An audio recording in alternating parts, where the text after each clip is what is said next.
اعوذ برب الناس ملک الناس الہ الناس، یہ ہے مستعاذ بہی، جس کے ذریعے سے استعاذہ کیا جا رہا ہے، جس کی پناہ طلب کی جا رہی ہے، یا جس کی پناہ طلب کرنے کی تلقین کی جا رہی ہے۔ قل کے لفظ کو شامل کیجئے، کہو میں پناہ میں آتا ہوں، میں پناہ طلب کرتا ہوں لوگوں کے رب کی، لوگوں کے بادشاہ کی، لوگوں کے الہ اور معبود کی۔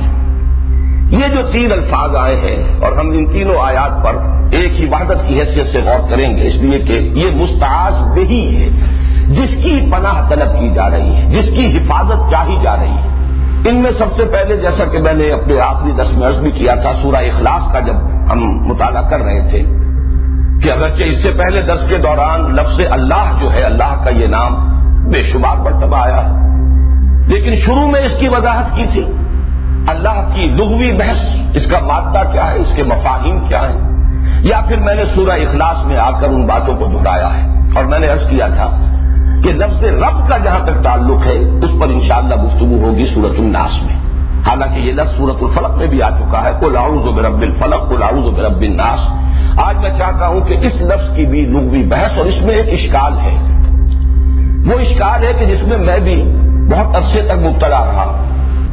اس لیے کہ عام طور پر اس لفظ کا ترجمہ کیا جاتا ہے پالن ہار، پروردگار، پرورش کرنے والا، درجہ بدرجہ ترقی دینے والا۔ حالانکہ یہ لفظ جب آتا ہے قرآن مجید میں، جیسے کہ سورہ بنی اسرائیل میں آیا ہے، وَقُلْ رَبِّ ارْحَمْهُمَا كَمَا رَبَّيَانِي صَغِيرًا، اب یہ ربیانی یہ تربیت سے بنا ہے، باب تفعیل ہے، تربیہ۔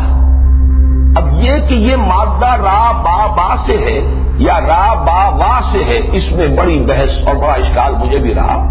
اس لیے کہ در حقیقت را با با رب، اس کا اصل مفہوم جو سمجھ میں آتا ہے وہ ہے مالک ہونا،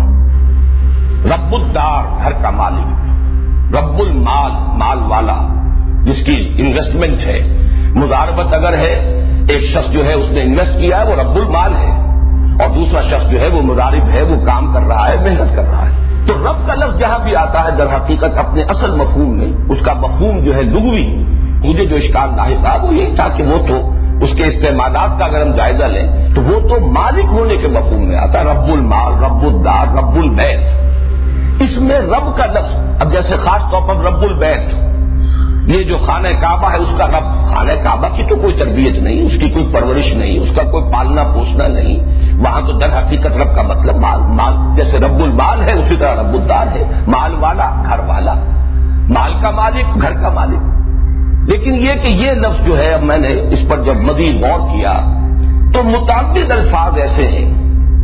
کہ جس میں یہ را با با جس طریقے سے ہے، اسی طرح شین قاف قاف شق، دال سین سین دس، اس سے جب باب تفعیل میں مصدر بنتے ہیں، جیسے کہ وہاں پر شق سے جو شین قاف یا، یہ بھی مادہ ہے، شین قاف یا کا مادہ ہے جس کا مفہوم آتا ہے نامراد ہونا، شقاوت، شقی جو نامراد ہے، ناکام ہے۔ اب جب سورہ طٰہٰ میں لفظ آیا طٰہٰ ما انزلنا علیک القرآن لتشقی، طٰہٰ ہم نے یہ قرآن آپ پر اس لیے تو نازل نہیں کیا، وہاں ترجمہ میں دیکھتا ہوں کہ آپ مشقت میں پڑھیں، حالانکہ مشقت کے لفظ کے لیے مادہ آنا چاہیے شین قاف قاف، وہاں شین قاف یا ہے، تشقی، یہ ایک اشکال رہا میرے ذہن میں۔ اسی طریقے سے دسا، دال سین سین، اور دسا یہ جو آیا ہے قد افلح من زکاہا وقد خاب من دساہا، یہاں پر بھی وہ اشکال ہے۔ تو یہ اشکال ہوا امام راضی کی جب تفسیر میں پڑھ رہا تھا سورۃ الشمس کی، تو انہوں نے بعض نحویین کا یہ قول نقل کیا کہ یہ مادے در حقیقت دال سین سین اور دال سین یا، یہ بہت ایک دوسرے کے برابر ہم معنی ہے، بلکہ ایک ہی لفظ کی بدلی ہوئی شکل ہے۔ یہی اصول اگر ہم اس کا اطلاق کریں را با با اور را با وا پر، تو اس کا مطلب یہ ہے کہ یہ دونوں الفاظ بہت قریب ہیں، ان کو علیحدہ مادے بھی کہا جا سکتا ہے، ایک مادہ بھی قرار دیا جا سکتا ہے۔ چنانچہ میں نے جب تحقیق کی ہے تو عجیب صورت سامنے آئی کہ لغت کے ایک بہت بڑے امام اور خاص طور پر مفردات القرآن کے مصنف، اتنی عظیم کتاب لکھنے والے امام راغب اصفہانی، انہوں نے را با با کے مادے کے ساتھ اس میں